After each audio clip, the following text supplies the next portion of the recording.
Oh my goodness, we are back at it again. What in the world is going on? What's up, guys? What's going What on, up? What up? everybody? It's been a little Man, minute, right? welcome. It's been a long minute, has it not? My goodness, man. When's the last time I seen y'all on here? hmm Well, I mean, good thing is we ain't new to this, we're true to this, right? So, 2023 was a year full of events, but 2024, we know there'll be more. So, it's good to see both of you guys. I don't know if we got any folks tuning in yet, but it's good to be back in connection with the audience, as well as uncovering these important political topics with you brothers. So, that's all I had, Darvell. Man, I just want to introduce you two beautiful brothers. Ernest, thank you for that. What's up, conspiracy brother? Hey, what up? What up? What up, man? So glad to be back, bro. Um, y'all know did the follow up, and I just really, man, I wanted us to get back to it because there's such a wildness, and I just know the space missed our voice. You know what I'm saying? Missed our perspective. And so I'm just glad to be able to share these crazy times, my brothers. Um, brother Gerard here today. Hopefully he'll be able to join us later as we continue to do this. But man, just there's so much wildness going on. I'm so glad that we could get back to doing this because I just this is like a safe haven for me to vent, and you brothers just let me be me, and I appreciate y'all. Man, we appreciate you, man. And listen, you might want to check out. We already starting off with the fun stuff. My name is Darvell. I'm over here pressing the ones and twos. And we here with the Freedmen's Collective today. It is a fabulous January 23rd, 2024, right? Last time we talked, we was in 2022. Like all three of us on here, 2022. Yeah. So it's important that people understand that it's critical that if we're coming back, something critical popping off, man. It's been a crazy year, 23 anyway. Yeah, we survived 4 years of the Biden administration. Got some folks advocating for 4 more years, and we got some folks, going back to what we just had in 2016, right? My Good old goodness. Trump, right? I mean, that's what's so crazy about it. Go ahead. Yeah, and so I want to say because I've been thinking about this all day, right? Everybody who voted for Biden, I mean, you deserve to be. If you vote Joe Biden at this point, aim and I get you wanted to say, there are two evils or whatever. There are both bad choices, but you cannot, in good conscience, act you can't, in good conscience, act like you the more productive option for us as a country by choosing Biden over Trump. I'm not saying it was the better option, but you can't have this. Oh well, I have this sense of self entitlement because I picked the right candidate. You both bad people. Whoever if you pick Trump, if you pick Biden, you pick somebody bad. What you really should have done is tried to advocate for some real social change, political change, and you didn't. You didn't handle your business. So you need to be shamed just as much as Trump voters need shame. We're here to do that. I'm here at least.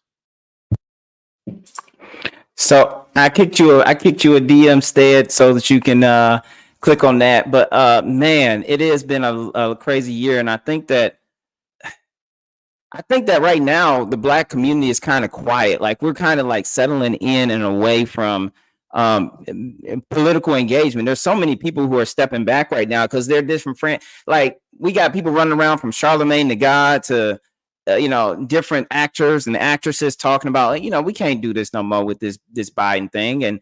But they also said, what else we gonna do? They're already talking about blue no matter who. And I think that's a dangerous slippery slope to get us started, man. Like the blue no matter who crowd is in full force. So I guess if we just kind of take it from the hyper local and start out and step back, Ernest, like what would you say were the top different things that you've seen this year that already got us going crazy, especially on a local level in Michigan where you at right now? Because I'm in Nashville. Yeah. What's done happened in Michigan over Well, that year? I Because mean, I heard the black community up there and Chicago are kind of pissed. right, 2023.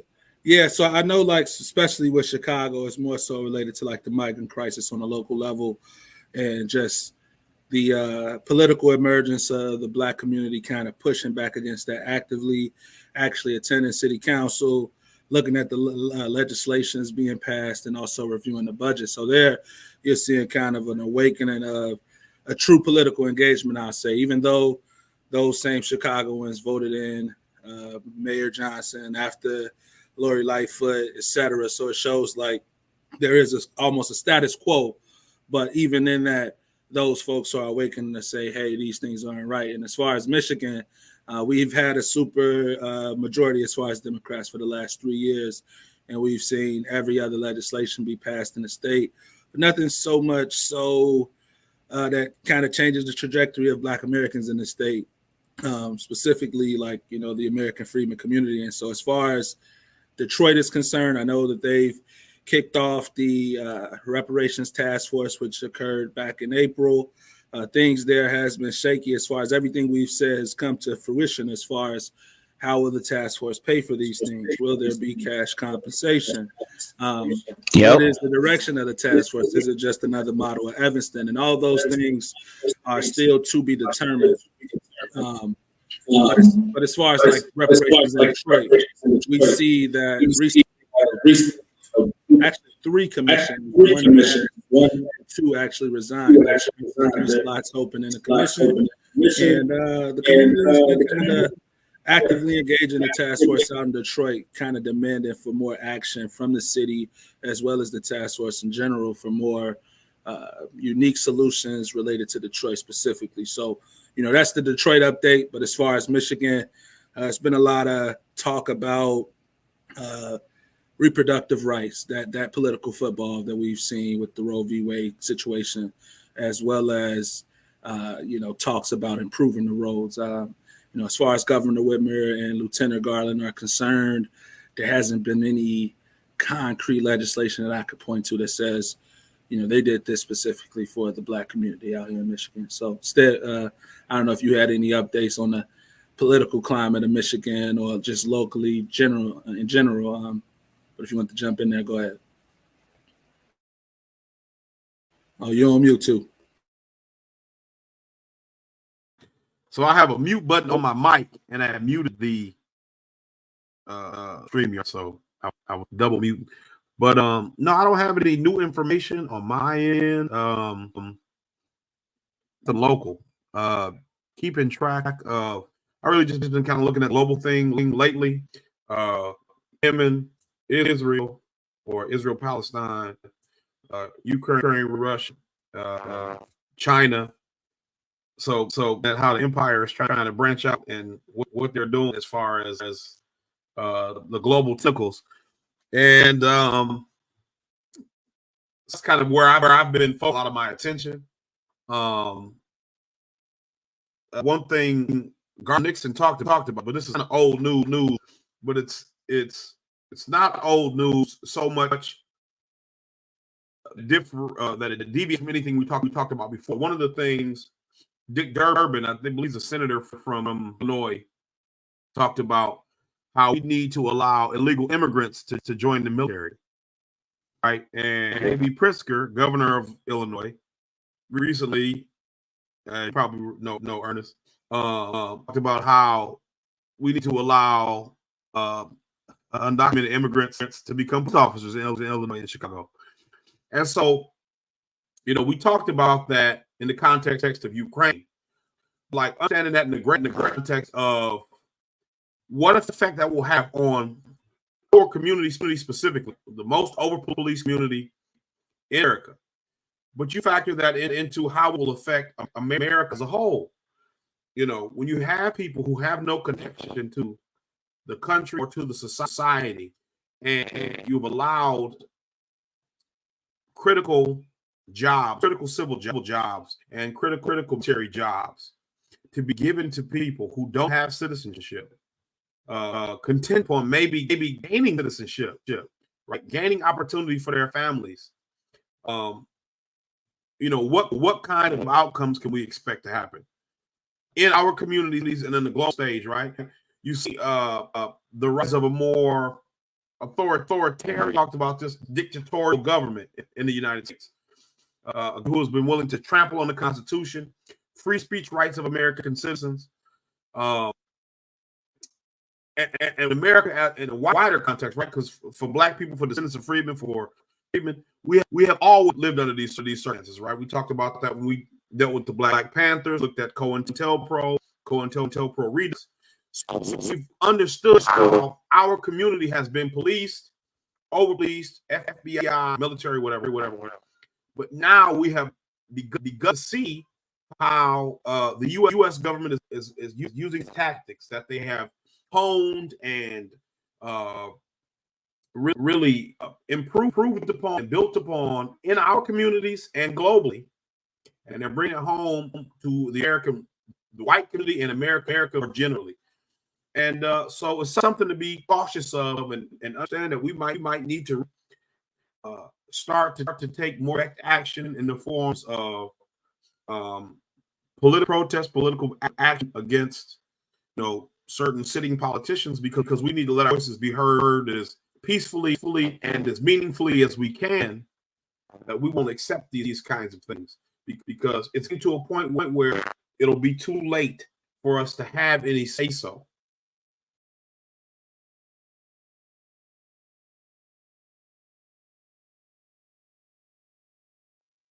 I agree. It's a little out of hand right now. So I would not be opposed to us taking a second and looking at a video that we put together. Man, back in 2020, was it, Ernest? We did a video. Oh yeah, for sure. So I think the video would be great, Darvell, because we're essentially in the same situation 4 years later after 2020. And I think the responses that we received from the community then are similar to the responses that we're going to receive from the community now, as far as Trump or Biden, their reasons for voting for either party. I mean, at least either candidate, and at least what they hope to get out of the process. And I think we can kind of dive into what's the real, right? So what happened after Biden? What happened after Trump? What's not going to change? What do we foresee changing, things like that, and we kind of get into those nitty-gritty details. But I think it'll be a great video to show the audience. All right, so I got it queued up, and let me know if you hear the audio, y'all. We're gonna get this started. It's about 3 minutes, and we're gonna talk about what were people thinking in 2020 and where are we now,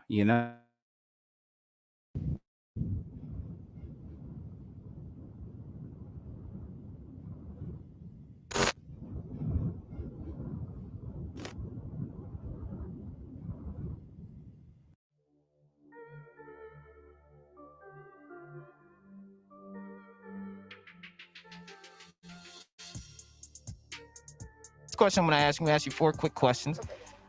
What brought you out to the polls today? In your own words, what brought you out to the polls today? Well, I'm a mama of twins, and I know that things need to change. My vote matters. It matters not only for me, but for them, their future. The things that are happening right now, I don't believe, they're fair. And I got babies to worry about, so. For the last 4 years, even though I'm not really into politics, I see how things have been going, and I feel like it was my duty as a citizen to really participate. Listening. Hey man, I'm gonna be honest, man. I feel like my president, I represent him. Even if I was a Democrat, used to be a Democrat, I do support my president because he's not racist. I know it's contrary to popular belief. But So are you expecting any particular policies or laws to be changed or at least championed by the people you voted for today? I'm hoping that more local issues will be addressed. They're not good at. They're not known for keeping their word. You know what I'm saying? They've always been who they are. You know what I'm saying? It's kind of like somebody that trust. Trust. When people use trust, they use it wrong.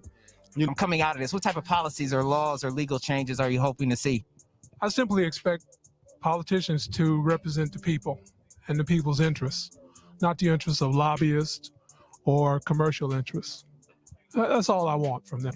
Well, number one thing I feel like us as Black and brown people in America, the number one thing that we're concerned about is it being fair, giving us a chance to be able to succeed just like anybody else in America, giving us a chance to be able to live where we want, go to the schools that we want, you know what I'm saying, and not be excluded because of who we are. You know, we've lost so many people during this pandemic, and it's only affected Black and brown people, to be completely honest. So for any politician that's in office, you need to make sure that you are giving Black and brown people those reparations that they deserve, that we have waited so long for, that are so well overdue. So I voted at every election since I've been 18. What do you think about the idea of trying to vote out an institution that has been in play in this country since its founding? I don't think it's possible to vote it out. I think it's possible to mandate certain things in order to eliminate certain aspects of it. But as far as eliminating it completely, I think that is at the core of our nation. And I don't think that we're ever going to get rid of it completely.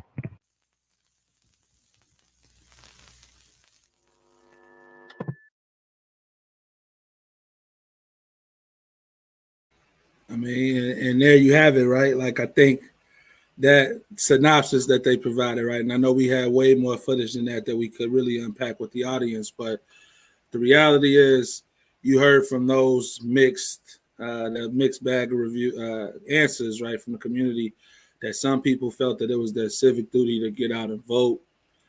Some people felt that we were being cheated out of the opportunity to still get equality.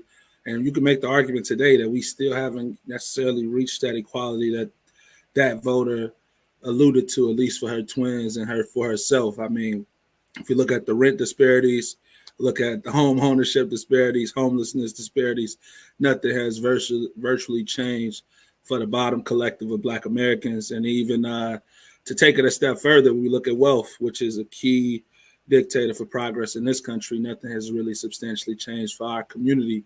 And so I think it has been more the status quo for 2020.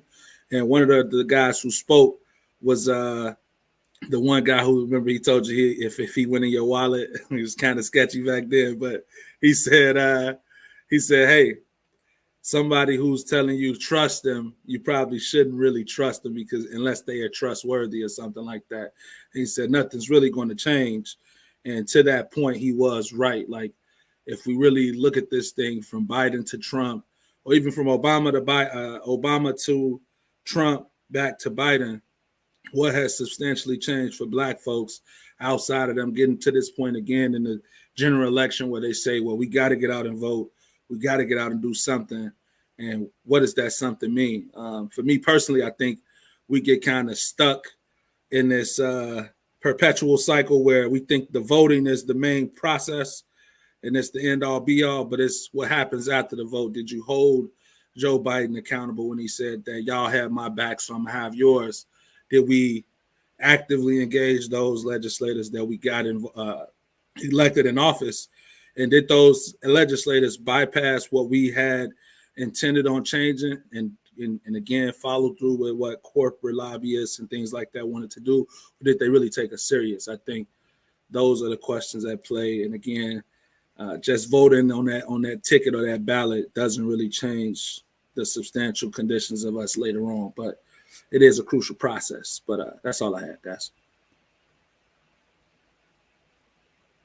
Yeah, and I mean, you can really hear like futility among the people you interviewed, where they felt like it was just going through the motions, and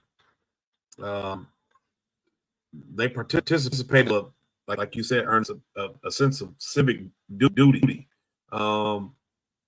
But largely, anything changed things worse, and they didn't worse because necessarily one party or the other, but it is a trajectory country to this point. You know, I've said a couple times, couple groups, the way things are going as a country for America, you would almost wish for the Matrix, because things are so bad that the Matrix will be, and I'm not talking about the Matrix like the computer part. I'm talking about the tubes. You know, that would be better than what we have down the pike for all of us now. You know, where You're living like feudal times in medieval Europe. You won't own anything, no car, no home. You'll be working for some lord who will control everything, and it's going to be your life from now on. I mean, we talked about this. We talked about the rise of OnlyFans, right? How many women are running to having to do this type of job? And we'll hear from a lot of liberal feminist circles as sex work is freeing, it's freedom. It allows women to express their autonomy. But we don't talk about the way it degrades people. When you move in this transactional way, it degrades quality of life. It degrades the quality of human interaction.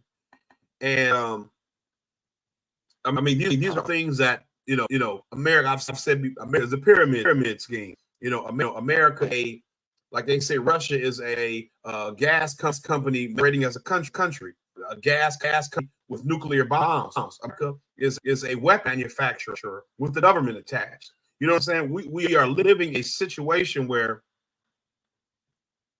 we are in a situation where we don't have any real options for ourselves as it pertains to upward mobility, middle class life, ownership, things like that. It's a bleak future. You look at it, it seems as though it is returning to, Gilded Age, excess, right? Inequality, not excess, Gilded Age inequality, where you have a handful of billionaires, i.e., Jeff Bezos, Mark Zuckerberg, Bill Gates, who, were analogs to the Carnegies, the Rockefellers, and the Fords, who took care of large-scale public works projects, right? Because the government did not do the tax revenue or some other limitation they had. We are returning time. We are at the mercy or benevolence of the Lord, right? The feudal Lord. I mean, it's. I'm hoping, and I'm very pessimistic about it, but I'm hoping that we will eventually get to a point where people wake up and saying enough is enough.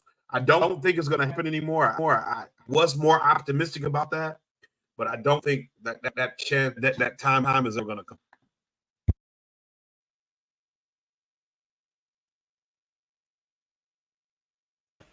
Your audio ain't working, Darvell, if you're speaking. Can you hear him still? Oh, I can't. That was my bad. I got. There you go. We can hear you. Yeah, man, it's a mess right now, right? So do you really believe, Ernest, do you really believe that at the end of the day, everyone who's ever believed in democracy is losing faith because America is so bad at its own experiment? I think like the average voter is losing faith in the process, and we can just like Stedman just pointed out, like this modern feudal system is in existence where the gentry class, those who own land, those who have wealth, they are more likely to be true political participants than the everyday American that's making minimum wage out here in our society. And so for those Americans that are impoverished, that make minimum wage, or that are at the bottom of the system, as such as like felons, etc., or the homeless, the game is obviously rigged. They know that they were intentionally set up not to pass, or not to pass go, so to say, on the monopoly board. And so for those people, those individuals, I would say that they feel maybe at a point where they're not too engaged with the system. But for those that are middle class, Black Americans, those that are middle class, white Americans, and going upwards, right? Those people have a sense of belief in the system that they will get something that trickles down by way of the corporation, by way of the policies that are passed with these infrastructure bills, et cetera. And so it's almost like, I don't know. I think it's the tale of two Americas, but what we see is that the wealth situation is actually revealing not only the true reality of Black Americans, but also other Americans as we see, the labor be further exploited, the wages further exploited, while at the same time the price of goods is skyrocketing. And then we saying, wait, where's the pay increase? You get what I'm saying? Where's these things that were promised to quote unquote make America great again or to build back better? We haven't necessarily seen those things yet. And I don't know, I think the everyday person is noticing that. So we talked in the past about this we had an episode. It was Good Cop, Bad Cop, Same Cop Car. You remember that? That was a great great title. And it really was to illustrate the Democrats versus the Republicans, same bad wolf. One is nice, one is not nice, but they're still putting us in the back of the same cop car. They're still giving us the same fate. And so what comes to mind here is something that I was having a discussion with a close friend that I hope calls in today about this good cop, bad cop situation that's playing out right now in politics, where the Democrats are playing the boogeyman game right now. They're playing at two sides, right? They're playing boogeyman using Trump as the boogeyman. And they also are allowing some people, such as Charlemagne the God, to go out and fake, a little disingenuously complain about them because they know they have a lot of things they did not achieve, right? We talked about that earlier. The Democrats didn't achieve much, and they've left a lot on the table, and they've messed up a lot of things. And Kamala especially has been a disrespect to the Black community pretty much, along with Biden. They both are just crazy.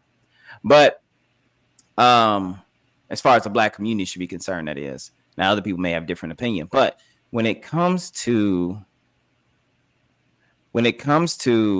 how we are at this point in time, I came to an epiphany that people should consider. They should consider the fact or the idea that both the Democrats and Republicans have lied to us. No, let me back up. We treat them like they're the same, but guess who's lied to us the most? The Democrats. The Democrats, and again, I'm not here to push people to it. The Republicans, what I'm trying to do is just throw around these thoughts of like, okay, what are we dealing with here for a second? Let's just be raw for a second. Who are we dealing with? If you pull the data out, the Republicans don't really lie that much because we're just telling you no to your face. But the Democrats actually lie. So when you vote for them, they lie to you. They deceive you. They mislead you in all multiple ways. Now they're using fear mongering. And they got Charlemagne and other actors and celebrities running around saying, yeah, the Democrats didn't do their job very well, but we certainly can't go back to Trump, to try to slowly push us back onto what they call the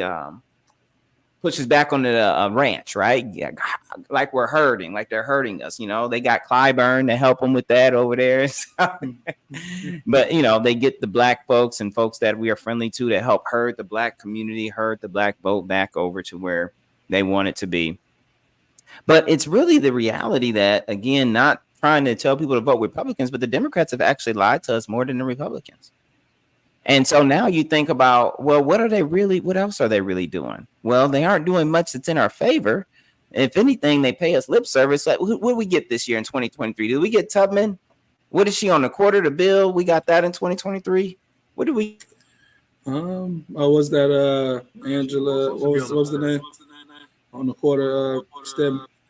Yeah, they're gonna put her on the quarter because the 20 is not until like 23rd or something like that. No, but we definitely know who you're talking about, though, David. I think that was the symbolism, right? But even to address what you're saying, right? I do agree with you, and this is where those Black folks that I've had political discussions with, going back for these last 3 to 4 years. They say we need to vote for a different party, force the Democrats' hand, because at this point it's been more status quo politics. And again, these people every election cycle say, we're going to do this for you. We're going to help change this. We're going to fight this. And 2 years into it, they find a different minority group to center The legislation doesn't speak to what they said they was going to do for us, even though we're supposedly this backbone, main ally of the party. And I think those black folks got a point where they start to call it out and just say, you know, enough. We got to call a spade a spade. Y'all ain't doing nothing for us. And if we go further into the data and look at what's happening in these cities, the situation for us is getting more dire. And that's where y'all have the majority. That's where you have the control. I definitely understand the sentiment, but even to play devil's advocate, right? You know, some folks online, they say, like, we're going to go vote Republican. We're going to do this to challenge the Democrats.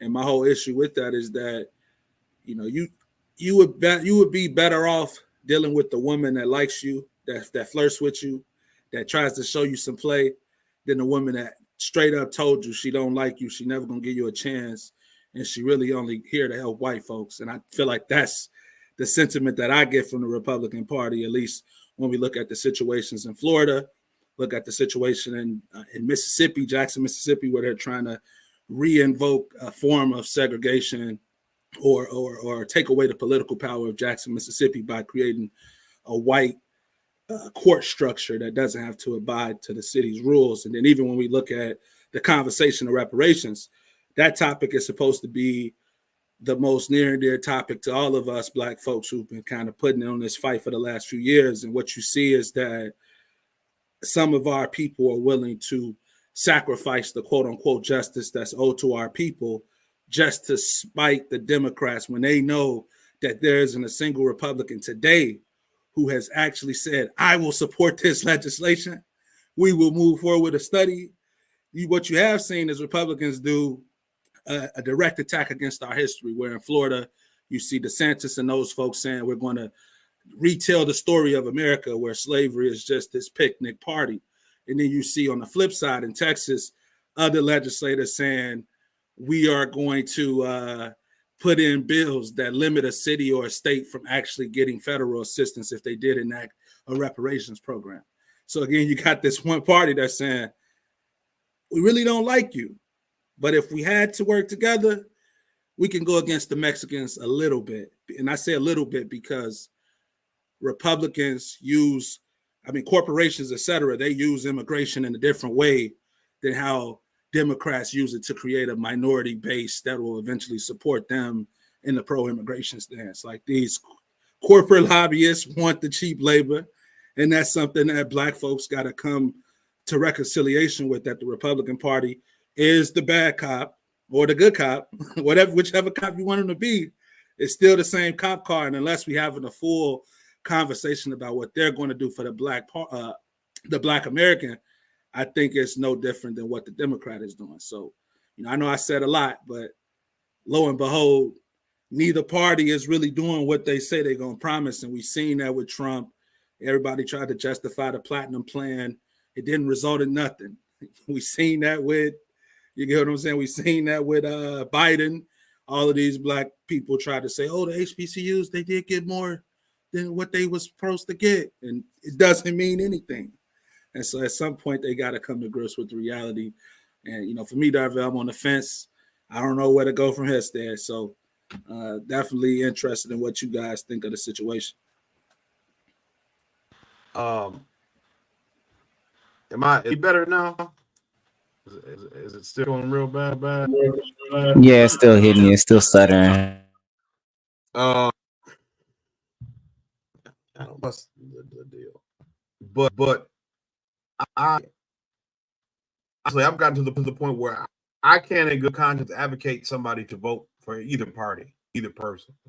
Write your own name and vote third party on principle. But to take it back to the same cop car situation, what you have is two parties who feed off of each other to make sure that the agendas they want passed has to get passed, and what they want passed doesn't get passed.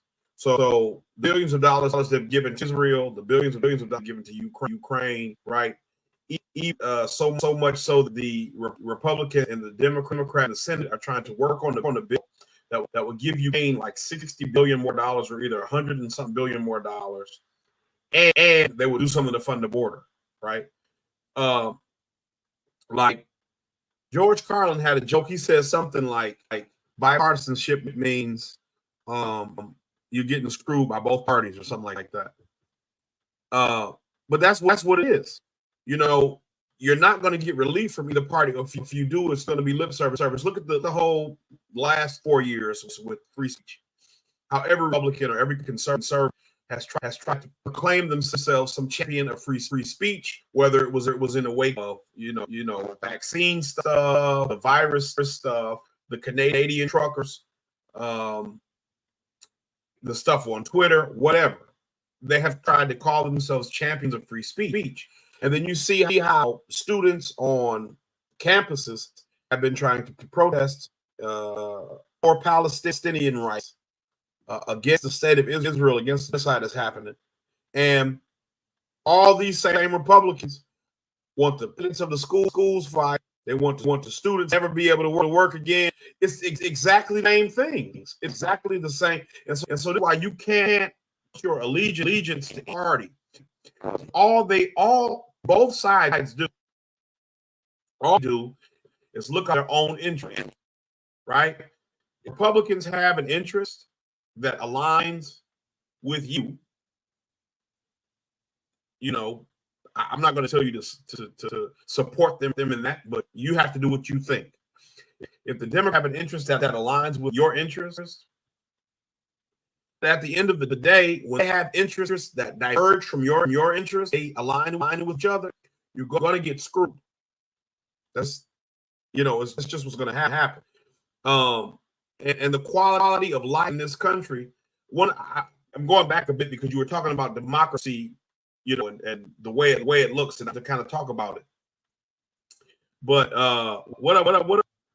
But we talked about how the way American democracy looked. I've heard when you hear about how American democracy looks around the globe, right? I think it doesn't necessarily undermine democracy as a whole, but undermines Americans' ability to stand as some type of emotional or moral or ethical symbol for the world, right? America is no longer synonymous with democracy, right? Now America is just the same banana republic as everybody else. You're the same third world kangaroo court system as South America, as Africa, as Eastern Europe, as Southeast Asia, whatever, right? You don't have moral standing to say we don't imprison our political rivals. We don't take on our citizens or whatever. You don't have that anymore, right? You've lost that ability on the global stage. And I'll land there because I see you got a call. Yeah, we got a caller. So, like you see, thank you for that, Stead. Listen, we got a number on the bottom. Don't be afraid to use that number. We do have a caller popped in with us, so we're gonna pull them on in stage, and we're gonna have this discussion. And basically, I'll let y'all know when you do call in, you'll go into a room with music. You might be alone, you might be in there with somebody else waiting, but when we pull you in, we'll let you know. You'll hear us say the maybe the first 3 digits of your number, and pop on in and talk with us. So we're gonna pull in our first caller here. Gonna move them on in to the room. Bloop bloop. Pop them on in and add them up. And Ern, you wanna call the caller on in when I pull them up on? Hey, caller, what's going on? You want to come off mute? Let us know where you're calling in from, and let us know what you're thinking so far the discussion, and we'll definitely try to ask you some questions throughout the way.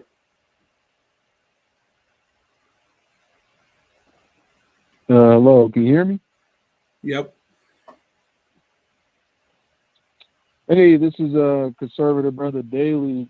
Glad to be finally chopping it up with you guys. really great dialogue. I'm getting kind of a lag. I'm watching you guys on YouTube, but can you guys hear me okay? Yeah. Okay, cool. Yeah, I would just say that I mean the general topic is pretty much like how we feeling about the election going in, what's sort of the temperature check as far as the community and whatnot. And how you doing, Conspiracy Brother? Good to see you as well. Dark Hey, Bell, what up? What's going on? Hey, I would just say I think it starts with us just realizing there's no one political party or one president is going to be our savior. Nobody's coming to save us. Nobody's coming to save our community. All right. And even to go back to just the teachings of Malcolm X, Marcus Garvey, or Fred Hampton, it starts at home.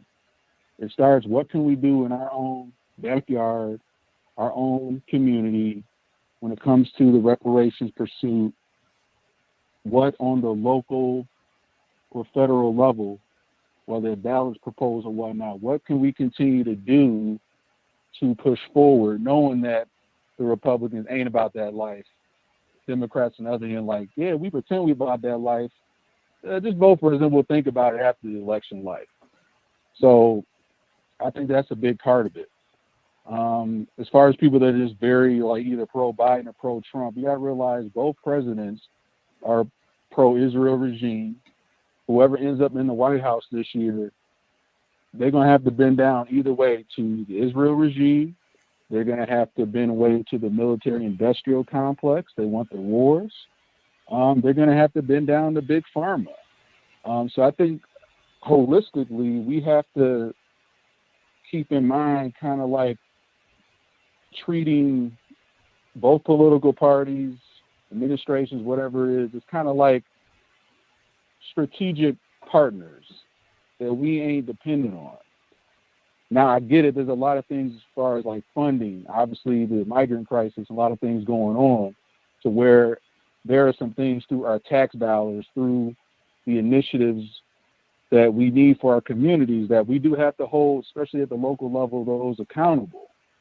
But I'm done with the whole, this president will save you, this political party will save you. We have to kind of keep that in mind that we're running our own race. We got to have our own thing going on. I think one of the great groups out there, I know they're on Jimmy Dore a lot, Revolutionary Blackout Network. I think Conspiracy Brother, he put me on them. Nick Cruz, Compton J, just community aid, mutual aid, volunteering, and just kind of doing little things in the community while at the same time still building our political base. So I feel like it's a twofold, man. We have to strategically see, okay, there are maybe some issues, whether it's more culture, social war stuff that Democrats are batshit crazy on.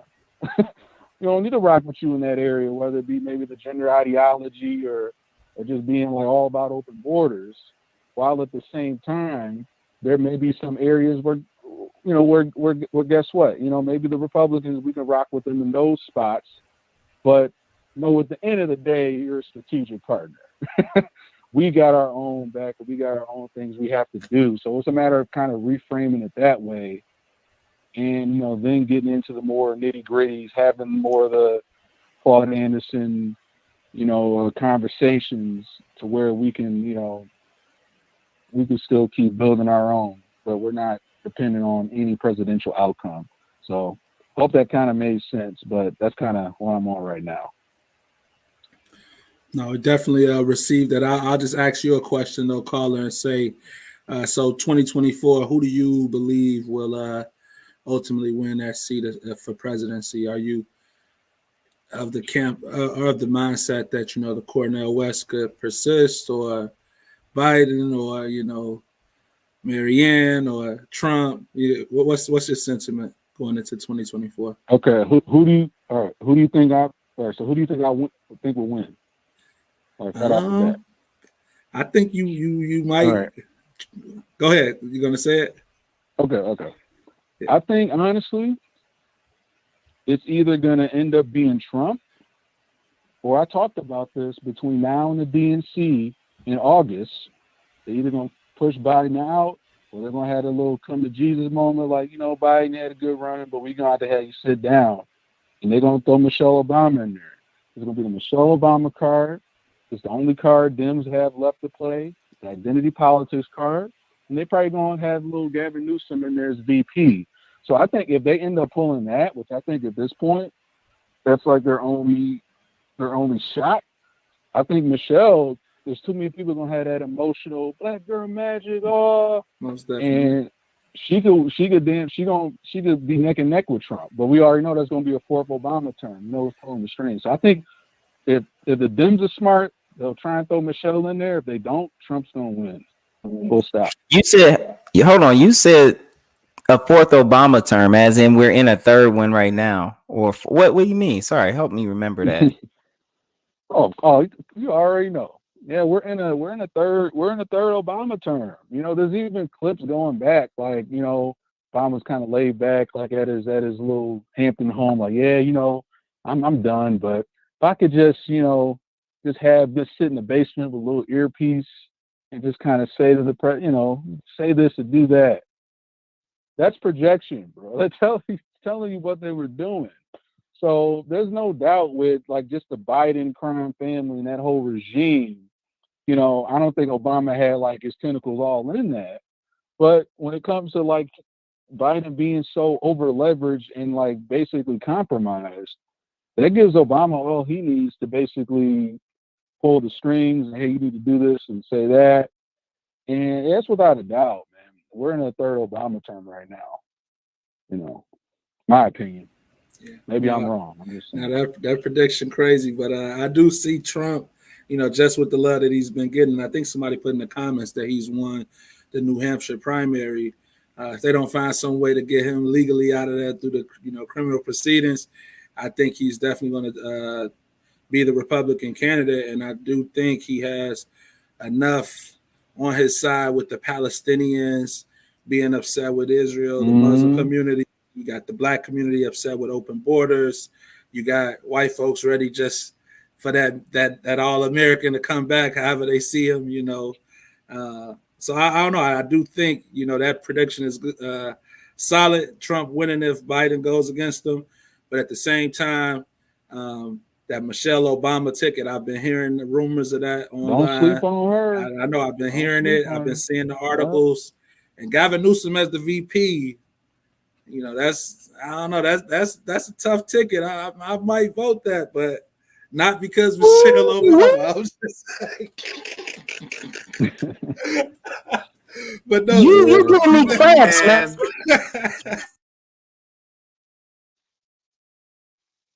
It's about to be a heck of a year. Yeah, I can see them running Michelle, right? Because I just feel like you gotta run her. You can't run somebody white. You got Harris right there. Right, that was slapping the face to the whole sisterhood who have heaped all this praise for the last 5 years, 6 years, or decade maybe. But I just feel like they don't have the pull they think she has. I just feel like they don't have the pull they think she has. Look at Hillary Clinton. Everybody thought, oh man, and it's just the more you heard her talk, the more you heard Hillary Clinton talk. He just did not possess the skills to win a national election. And I think so many people feel betrayed by Obama that it will come, his wife will wear it too. That's what I think. I mean, Newsom looks like a bat villain to me. I couldn't vote for him on, he looks like Two-Face before he fell into vat of acid, right? So I get an uneasy feeling about him. Not to mention his policies are actually bad.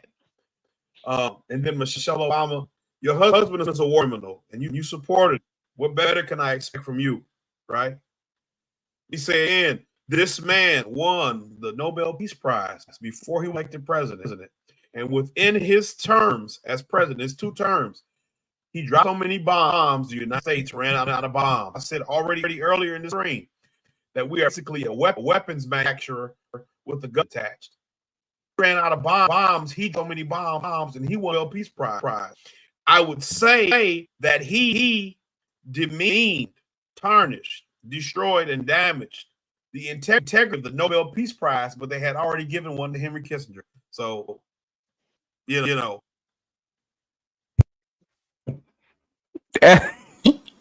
No, listen, caller, thank you for calling in. We want to get some more people up on here. We appreciate you. Any last words before you jump?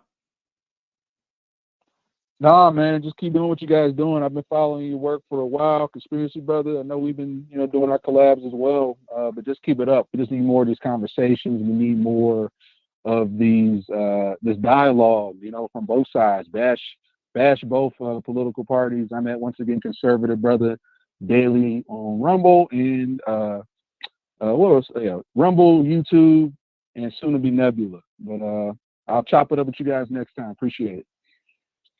Peace. All right, peace out, caller. Appreciate you calling in.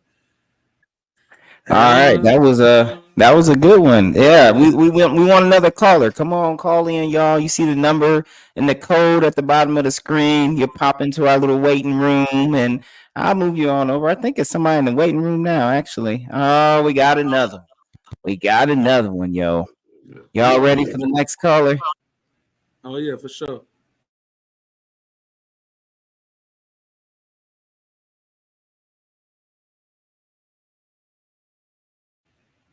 Okay, let's see who we got here.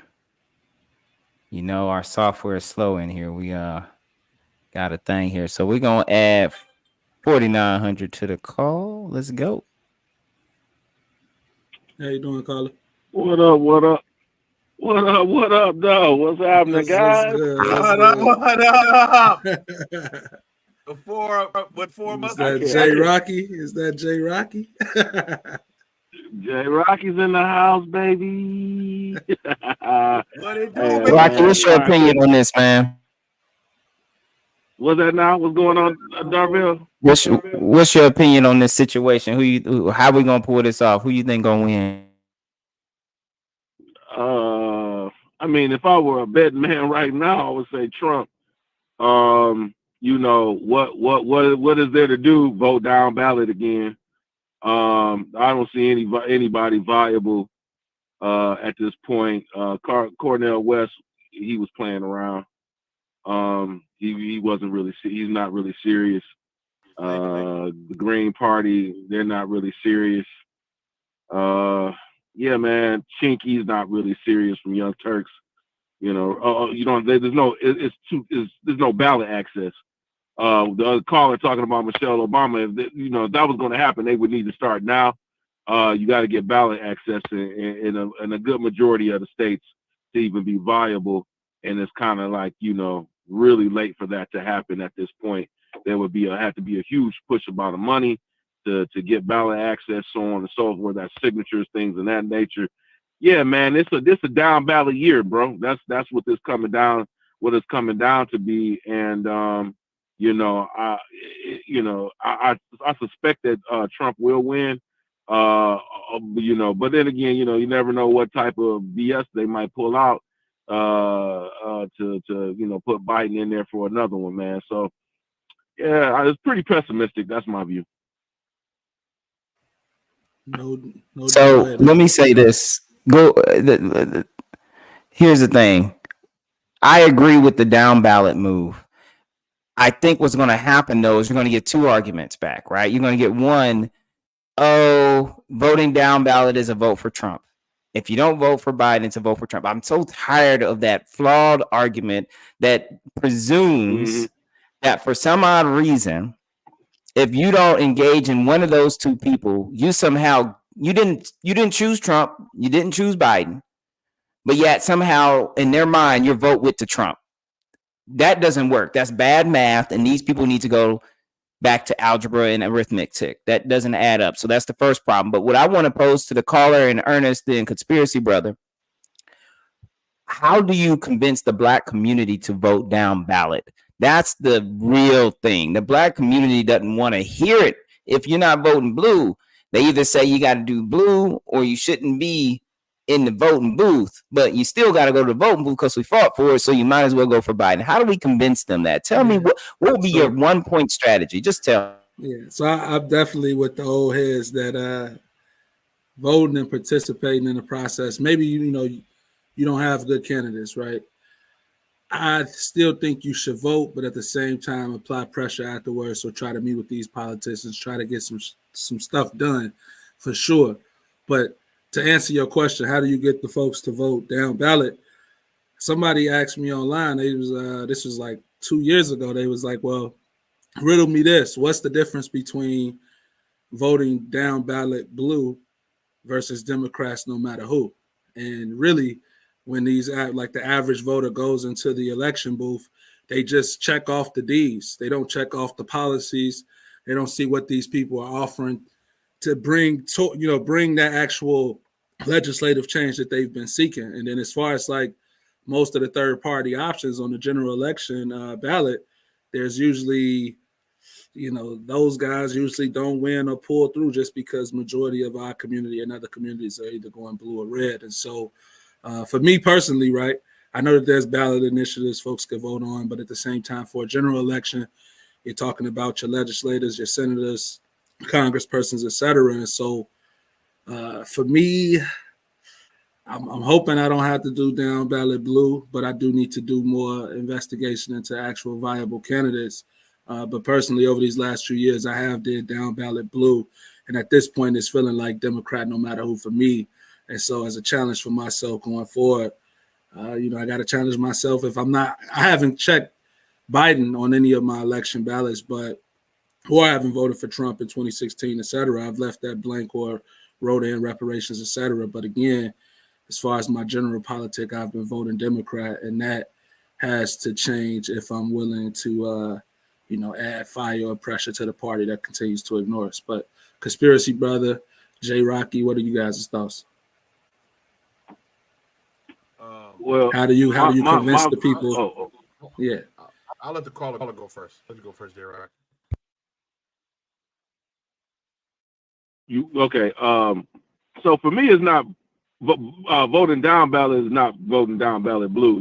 That was something that the other people came up with. I think it's kind of silly. For me, voting down ballot, I would just say, look at what happened in 2016. There was a bunch of people that voted, in 2016 down ballot in Michigan. About 90,000 people voted down ballot, and it galvanized the Democratic Party in the 2020. That's how you started seeing a lot of these whole new arguments and positions that Bernie had. All of a sudden were viable, but was dead in 2016 when he did it. Why? Because it took notice that, hey, look, you had 90,000 something people, and she only lost by 10,000. You know what I mean? So what were the concerns of those people that they didn't vote for Hillary? They could have won if they had gotten even a portion, a half or a quarter of that 90,000 in Michigan. And so what we have to explain to our people is that by not voting at all, you don't get any. You're not putting a markup on there. You're not recording your disillusionment with the party, right? There's always things to always vote on. Like Ernest said, there's other candidates. There's other things to be voted on. So you should vote, and you're at the bare minimum, just the initiatives in your local area. But what that does is it makes the party that lost, and it's honestly, the Democrat Party is the only party in town for us at the end of the day to take note and say, okay, why did you have all these people show up and they didn't vote? What was the main thing? And they're gonna have to take you seriously at that point. If you don't show up at all, they'll just routine it all, whatever. They'll come up with whatever excuses they want to. But when you have that many people show up and they lose by a certain amount, then they have to come back. They're gonna have to do polls and so on and so forth and say, hey, what was it? But we have to, first and foremost, we got to get our people on the litmus test of it has to be reparations. That's our goal, and that's our education that we got to get our people on and get them to understand that it's reparations or not. You know what I'm saying? Like, it has to get to that point. for them to even understand that should be our position. If you're not on that, then we're not going to vote for you. And then finally they'll start coming along and really truthfully, engaging us or what have you. But you got to do a lot of the political work, and that's going to take time and so on and so forth. So that's my answer to that. And conspiracy brother, before you go, let me just say, in Michigan, they do have the split ticket option, so you can actually vote different parties. And I do think last election, while mine was mostly blue, I did try some third party candidates. But again, those folks didn't pull through. But Stead, you got it. Yeah. So I'm old enough to finally run for president. So you can write down if you want. Conspiracy brother, put it down on your ballot. You got a good chance of getting me in the White House. The person you actually vote for doing a good job. But to what I tend to do is write my name on my ballot. If there is only a Democrat or Republican option, if I know there's a third party available, I'll pick a third party. If I do research about the party candidate, I'll select that person. But that's typically what I try to do. Just avoid voting Democrats or Republicans. Now, I have voted for Republicans as protest, although I live in I know the Republican win, so it really has been as a protest. But I can't in good conscience continue to give the Democratic my vote because they have abused my community for so long. We have a commenter in the chat said for 50 years. And when you look at was 74. So who would that have been? Not Nixon, because there was a Republican. We're looking at Carter would have been right on the verge of that, right? And Carter, a lot of people don't know, Carter was the one who initiated like evangelical political turn. He started that with the Democratic Party, and the Republicans, Reagan, and kind of ran with it. Kind of had it ever since. Sorry, go ahead. I'm gonna say so. Just when you look after Kennedy, after LBJ with the Civil Rights Act and those kind of things, the Democratic Party has pretty much sat on their laurels and not done anything for us as a group. You've seen recently with the Asian hate crime bill, with the special allocations for trans, gay, and all these other different juror whatevers, how they kind of make special carve-outs and protections for these people, and they haven't done it for our community in any way. So just. No, I definitely agree with you, Stead, that following Kennedy, I don't know, I think that the Nation of Immigrants rhetoric kind of picked up and folks started to really center other minority communities while at the same time deplatforming the Black American community. And we've seen that just as far as any of the different splits where you see, women voters or Black women voters, you know what I'm saying? It could be the Asian community, different source, even the Hispanic community that was created in the 70s going forward.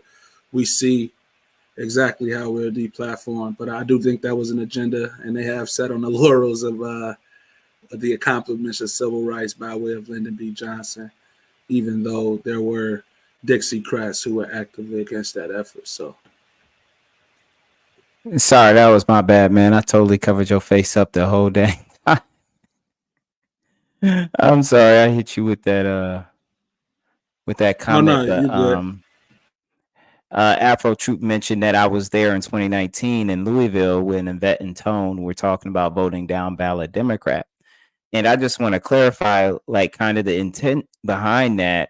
Well, I mean, let's back up. Okay, we're right. You need to vote on your policies. Voting down just plain voting Democratic down ballot. We said what we said about that, right? So, we have to be cognizant. But caller, we gonna get some more people in here. You got anything to say before we hop off of here, caller? No, man, y'all having a great show, man. I'll sit back and watch and listen, bro. Bros. Yeah, for sure. Peace, J Rocky. Peace. Now I tried something different. Is it still echo now? Is it still bad? It's just a slight follow up word, like try it again instead. It was just good when we was in the backstage, so I don't know what happened, but It's the people, man. It's always when we get live, and this is our first one of the year, and we already got stuff chopping off. So listen, we've been rolling here. What you say? I never have this problem. I do another podcast. Let's live have this problem. There's people, bro. They don't like us together. And too much power in this channel. They don't get, bro. Man, so we need to get one more caller up in this piece before we sing this up, because we've been here for an hour. Our target today was an hour. I think we're gonna have some good discussion. We still got to do your mans in them. We do have a mans in them, which is our donkey, so to speak, our donkey of the week or donkey of the bye week. We got to get that in. But I'll tell you one thing. Let me tell you a couple things real quick, right? So I'm looking for our next call to hop on here. While I'm doing that, there are some things they claim Biden got done here. I'm looking at a list from the Stevenson County Democratic Party. They said that he helped stop the 30-year streak of federal inaction on gun violence by signing a bipartisan Safer Communities Act that enhanced background checks, closed the boyfriend loophole, and provided funds for youth mental health. And that ain't helped the Black community. It is a all people policy. He says here, additionally, provided $10,000 to $20,000 in college debt relief to Americans with loans who make $25,000 a year or less. That was, of course, struck down by the Supreme Court, but they've been trying to get some, stuff. They've been trying to make moves to get some stuff, some loans reduced, or to eliminate them, as far as people who were holding on to student loans. It's a thing, maybe. Let's see here. What else did they have? They had the lovely, right? Not for us. You got that right. They achieved historically low unemployment rates after the pandemic caused them to skyrocket. We had a lot of bad things that happened in the Black community during the pandemic. And coming out of the pandemic was. But let me Go ahead. say, because it's like if you're unemployed for a certain period of time, they take you off the unemployment list. If you stop looking for work, you're removed from employment. So not only will unemployment artificially fractured because you laid people off and you close places of work, you counted those as employed people, even though you forced them unemployed. But after they stop looking for employment, maybe because their place of employment closed permanently, right, as a result of the shutdown, or they stop.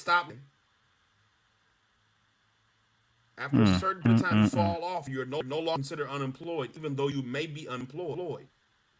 I didn't realize that. I was gonna say that's been a talking point of the last 4 presidencies. Everyone's championed this whole low unemployment rate, from Barack Obama after the recession to Trump during 2016, and then even in 2020, shortly after the pandemic was ending during the re-election year, and then you have Biden doing the same thing. So it's like, even when we take a look at that at a detailed level, we'll undoubtedly see that Black Americans are still the most unemployed, and that from a wage standpoint, the lowest paid, and I guess the ones with the least wealth. So I don't really understand why that's always championed as if things have fundamentally changed for the Black Americans that work minimum wage jobs, etc.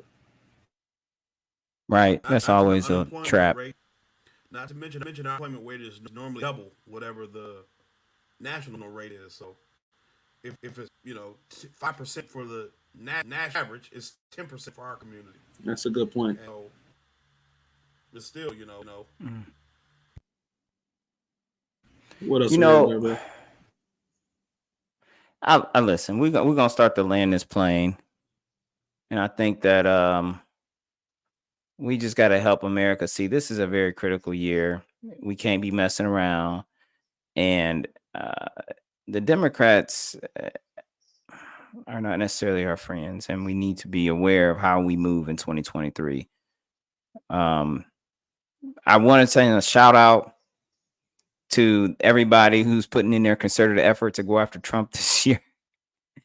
these guys is putting out all the stops on Trump this year, trying to figure out how to get this man into as much trouble as they can find. And you know what's surprising? I just want to say this. I want to ask y'all this. How in the world did these states come to the conclusion they could kick him off the ballot because he incited an insurrection? But if I'm not mistaken, there hasn't been a conviction stating that he went through just due process to actually come to that conclusion. I might be wrong. I'm slow. Please remind me of the conviction. Where was the conviction at? I don't think it's happened yet. Yeah. We lose credibility as a country. We're a banana republic. You know what I'm saying? They threw the president of Brazil jail, right? And do that all over the country. I mean, all over the world, their political opponents in jail, and we say, oh, you don't do that. Remember Trump ran in 2016 on that lock Hillary Clinton in her emails. We don't do that. We don't do that. And now you have 90 some charges just Georgia alone. They're trying to put him in jail. It's the same thing. It's literally the same. Actually, there was something that came up with that where news leaked that the prosecutor in Georgia, she had some corrupt dealings with her boyfriend that was the bodyguard. You know what I'm talking about? And she kind of got him. Are we talking about? How was it? How did that happen again? I heard it on the grapevine, but I was like, there's so much going on. I couldn't really pay attention to that. But essentially, the prosecutor who actually brought up the case against Trump in Georgia, she went before a black clergy and said that, you know, she's a human being too, and she's made a mistake. But the white media is out on her head saying that she actually had some shady dealings in getting the charges brought up with whoever she was connected with. But instead, if you know more about it, feel free to. Yeah. So it's a district attorney in Georgia hired a special prosecutor to go again to get Trump on these charges of election, and it's like 15 other co-conspirators. And it turns out that she been dating this guy, or she is dating this guy. She hired three different firms to, you know, this special counsel, whatever. One she paid $71,000. One she paid $90,000, and she paid him and his firm $650,000 for some, you know, time frame of work. And so if a conflict of interest that you have this guy that you hired as a special prosecutor, you ran essentially on, I'm gonna get Trump, and you hired this guy who you're getting to be a special prosecutor, and giving him all this money, and you and him have taken trips together with money that gave him from the state that's supposed to be used to do this investigation. The guy was a judge, like a civil judge, has no experience as a lawyer prosecuting on these, you know, criminal felonies or criminal cases, just a civil judge and a family court judge. So hornet's nest, and obviously MSNBC is saying nothing. Fox News and the like are saying this is the thing in the world, and so the truth is somewhere in the middle. But I mean, optically, this does not look good, because one of the things before she took office formally is that, you know, she don't want to have workplace finances, and she doesn't want women in her administration to feel like they have to be into relationships. And I mean, you know, it's all nonsense, because they all just talk a big game, and they all get, everybody has a camera everywhere all the time, and so we're gonna always find out what we're talking about. Got caught with her hand in the cookie jar and was saying that she don't like cookies. But the crazy thing is that all of that, to your point, Darvell, it just makes Trump much more likable to the people, whether they white or black. And, you know, as far as however many charges he gets brought up against them, they know that it's an institution out there trying to stop him from running for re-election. And for that like reinvigorates the voters all over again and say he has to be the one that we vote for. So, you know, I find that interesting as well. Yeah, so let me wrap this one. Oh, go ahead, conspiracy. I would just say elevate him to like a cult hero, right? He's like a folk hero now. You know, when you think of famous criminals in the day who got away and you revere them, that's what he is. So whether you think he did it or not, now you hold him in regard and high esteem, because the whole apparatus is at him. and we can't see that he's done anything outside of the norm from a people. And so it's like, man, if they want him so bad, we got to put him in the White House just to show him. And obviously, I don't care where one They or the was other. they was out That's there the deep in sentiment. they was out there deep in Fulton County. Talking about some niggas for Trump. That was crazy. Oh yeah. Yeah. Wow. So Yes. this is the thing. Go ahead. Darrell. So let me say this. Real easy stuff. I respect Atlanta. I've grown since I've been in Nashville.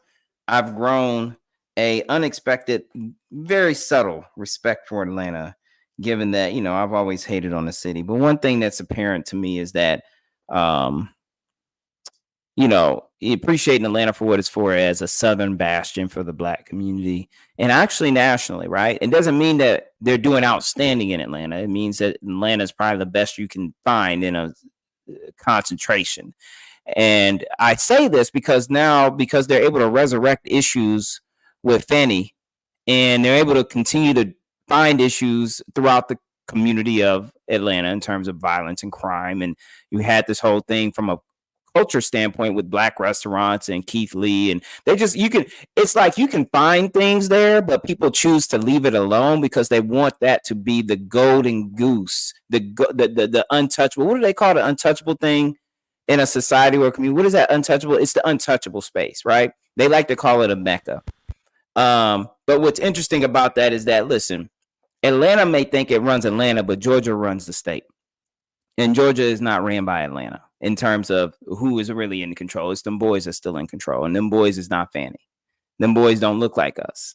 And so I admire and I respect the people who want to root for Atlanta all day, every day, and, want to prop it up. I mean, okay, fine. I prop up Detroit. What's up? Okay. But the reality is that we don't have it like that. That's why we are talking about one city instead of an entire state. That's why we're not even talking about a state, let alone the country that we built. And I think people need to realize we're talking about one city. When you say, oh, Atlanta's the best. No. Understand what you're saying. You're saying we ain't got shit. That's what you said. We got nothing but like this place. We got Wakanda. Oh, let's not even get back into the Wakanda mess. We already done had to chop and screw that up.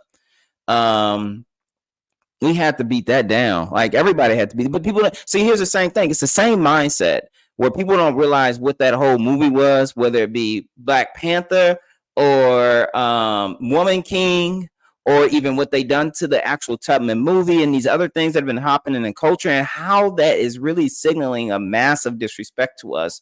And this is on top of the government's activities. What this reminds me of is the history that has the history that we have lived that has really caused Black social economic life to be oppressed has been a two-party system. And when I say two parties, it's not Democrat and Republican. It's the party of the government taking explicit action against us, as we talked about, and also the public in general, or the private sector, taking action against us on their own accord. And so you can have the government redline us out, and then you can have the public sector continue redlining even after the government made it illegal to do. Because they taught the society that we live in the behaviors to marginalize and cut us out and to keep us down. And then they come to us and say, well, we reversed that law. We took that off the books, or we made it illegal to do that. But in effect, it's still going on, right? You go from, from de jure to de facto. And I think that we have to remind ourselves that when we have de facto damage ongoing, we now have to go to the opposite direction. It went from de jure oppression to de facto oppression. Now you need de jure protection. You can't rely on your friends to protect you from their own raft if you don't even have laws to beat them over the head with. And then to your point, we have to go in there and enforce those same laws. We have to hold people accountable, and we have to end up suing them just to get the government to take action against them. So, I mean, I went through all that to say that, listen, I don't want us to get, I don't want us to become, quiet when this election comes up. We need to be very loud, and we need to be demanding of the stuff that we need. And I agree with y'all. Like it's not very clear, but we're gonna continue to make it clear as we work through the rest of this year. So before we get into this last moment, we're gonna do this last segment, which is gonna be purely just whose man's is this? Ern, you got anything to tell the people before we go into whose man's? Any last comments responding to what I said? I say to what you said, the one thing that's missing with even the people that glorify Atlanta, and even some folks who say like Detroit is coming back, right? They fail to realize that the residents of those cities are vacating those cities at mass rates that never happened before, because the opportunity for life legacy residents isn't the same as opportunities from people who move to the state, move to the city. And that's the reality that we see in Atlanta, Chicago, and Detroit. These people moving to the South, and those very same people that live in the South, specifically Atlanta, et cetera, they're being pushed out because, hey, they just can't compete in those markets. When the rents start to skyrocket, everything's going up in prices. And that's kind of like the underbelly that we never dive into as well. But I think, that is also a result of the de facto system that starts to come up. Folks, some of us living in these areas up in the north and in California, we have a higher wage or whatever the case may be, and we're able to come into those places and do things that the residents can't do, vice versa for people living up in the north in our areas. But that's all I actually had on that, conspiracy brother. Two things. So I like what you said, Darvell, because what that shows the systemic part of it all. Because a lot of people say, oh, this is systemic, whatever isn't systemic. The distinction between de facto and de jure is the systemic portion, right? We are no longer governed by the law that dictates that black people have to live here or this or do that. But it's the de facto, you're right? What has going on now has been so ingrained in our society that it runs itself. System, right?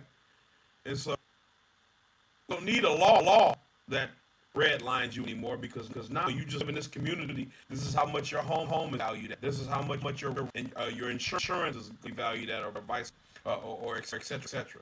And then I lived in Atlanta for nine years, and that was one that I always thought was crazy. Like people, oh man, Atlanta's the black mecca, and I got down there. You just saw controlled everything. You got a black mayor. That really is just like,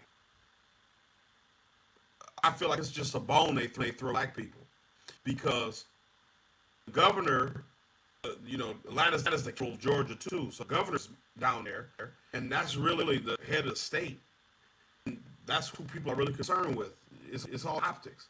The money is white. Wealthy neighborhoods is full of white people.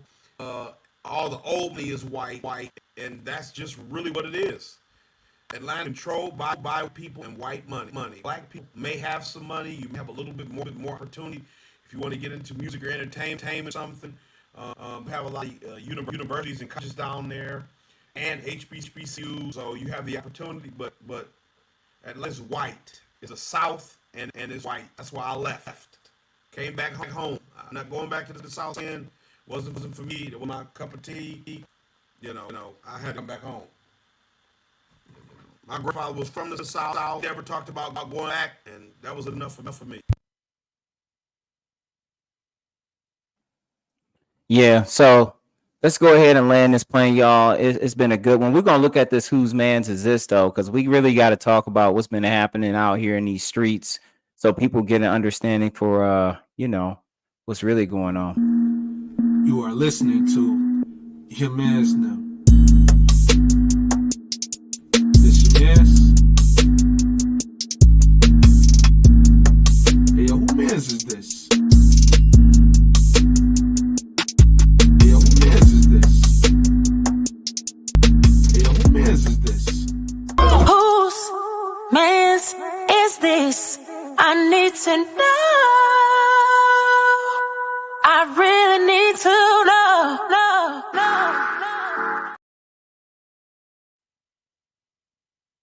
All right, bring it straight to the stage. A quick clip, a quick hit, and we're gonna play this. Let me know if you don't hear it.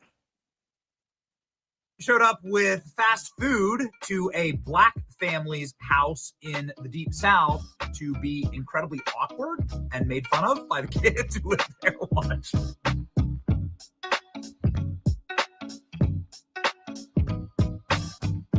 There's a senior citizen across the street.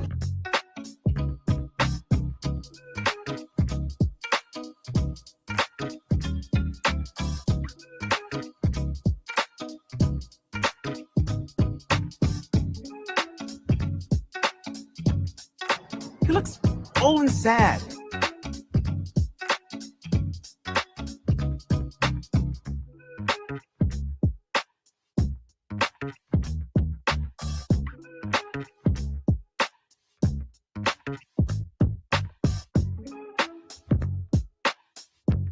Goodbye, old man. Joe Biden showed up. So the reason why that video had to be your man's them is because everybody knows what's been going on over the last 4 years. We really can't say that Biden administration has done anything significantly for the Black American community, but further to the point, specifically for Black American males, right? If we want to talk about that political segment. And, you know, you listening to what Charlemagne has been saying and how folks have been using him to fearmonger and to like, hey, Joe Biden them hasn't really done anything and we're fed up, but we can't vote for Trump. And I think as the ultimate panda move, we see Joe Biden himself go to Raleigh, North Carolina, eat fast food with this black family with a male, you know, black male head of household, right? And in what good sense or political optics is he trying to convey that he's willing to eat dinner with black people, and so he's less racist than Trump, and that his policies are better? Or is, you know, what is he really trying to convey to our communities by doing this political stunt? It's not like he's took that black male and his family and had them present when he signed significant legislation that had changed their life. Instead, it was more, this was probably worse than symbolism, because again, all he did was showed up and ate Chick-fil-A at the family's house and used TikTok as the advertising program to say, this is why you should rock with me in 2024. So, yeah.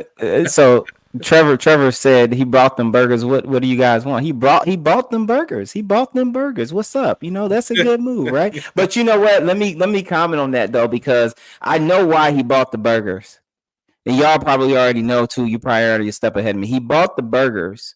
He bought them and brought them because the president, wherever he goes, my understanding is that if he goes to a restaurant, the Secret Service has to get there ahead of him and watch the food being prepared. And so they couldn't get there and watch this man do the barbecue cookout or whatever. So they brought food with them of the theme of the visit and, you know, brought enough for everybody because they watched that food get prepared just for, you know, his safety. Am I saying that that's cool or not?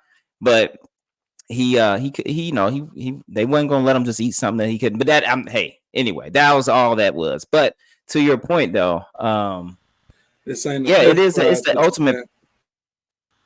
What? It's not the fish fry that Clyburn normally throws. It's not one of those.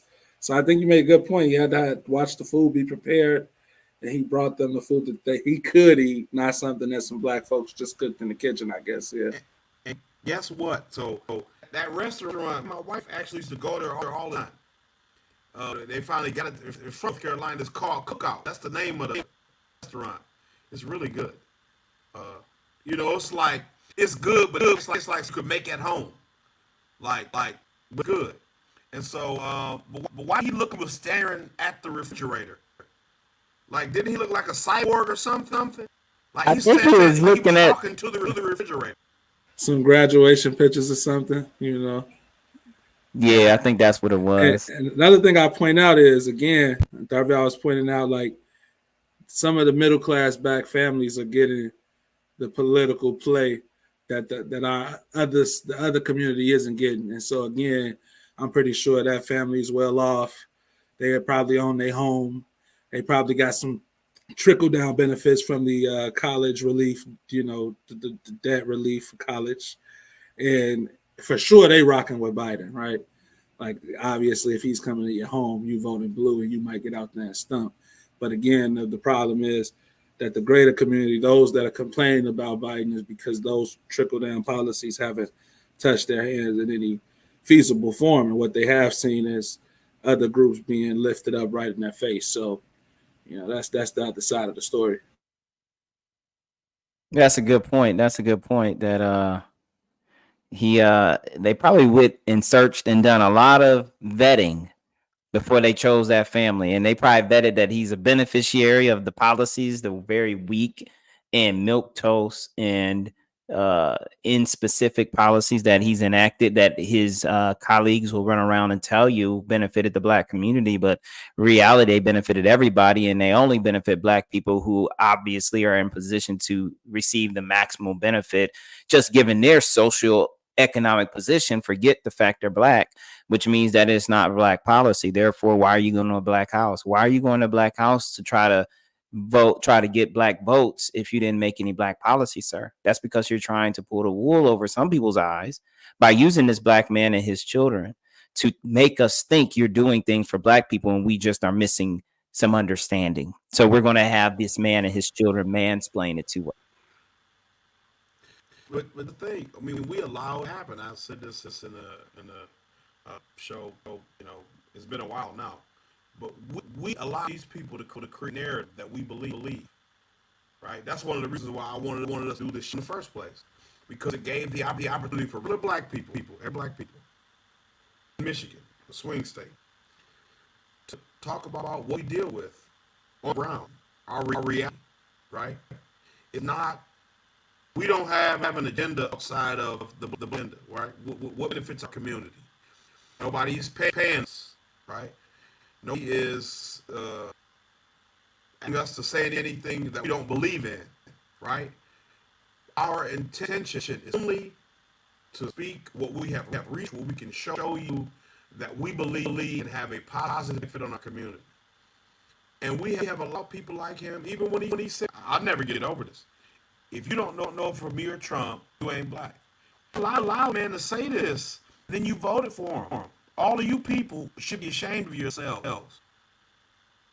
All of you who voted for Joe Biden should be ashamed of yourself, because you are no better than Trump voter. All the people think, Trump voters are so stupid.